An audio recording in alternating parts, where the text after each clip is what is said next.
ખેડૂતોને વહેલી વાવણી ન કરવા જૂનાગઢના કૃષિ વૈજ્ઞાનિકોની સલાહ। મુંબઈ સુધી ચોમાસું બેસી ગયું છે। હવે ગુજરાતમાં ચોમાસું બેસવાનું કાઉન્ટડાઉન શરૂ થઈ ગયું છે। ગુજરાતમાં 10 જૂન આસપાસ ચોમાસું બેસી શકે છે। આ વખતે 114% જેટલો વરસાદ પડી શકે છે।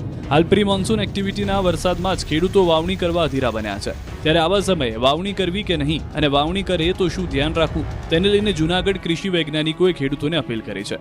કૃષિ વૈજ્ઞાનિકોનું કહેવું છે કે ખેડૂતોએ હાલ વાવણી કરવામાં ઉતાવળ કરવી નહીં। હવે ખેડૂતોએ ટૂંકા ગાળાના પાકની બદલે લાંબા ગાળાના પાકનું વાવેતર કરવું, મગફળી, સોયાબીન, કપાસ જેવા પાકોનું વાવેતર કરવા સલાહ આપી છે।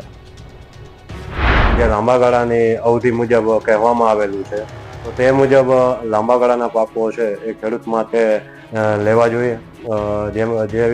જેથી કરીને જોઈએ તો મગફળી છે, કપાસ છે, સોયાબીન છે, આવા પાકોનું વાવેતર છે એ ખેડૂત મિત્રોએ આગામી દિવસોમાં જ્યારે વાવણી લાયક વરસાદ થાય ત્યારે કરવા માટેની એક સલાહ આપવામાં આવે છે। ખાસ કરીને જ્યાં સુધી 2 થી 2.5 વરસાદ થાય ટ્રે મળે પછી વાવેતર કરવું જોઈએ। આમે કોઈ પણ ચોમાસાના પાક આપણે ખાસ કરીને પૂરેપૂરો વરસાદ થાય પછી જો વાવેતર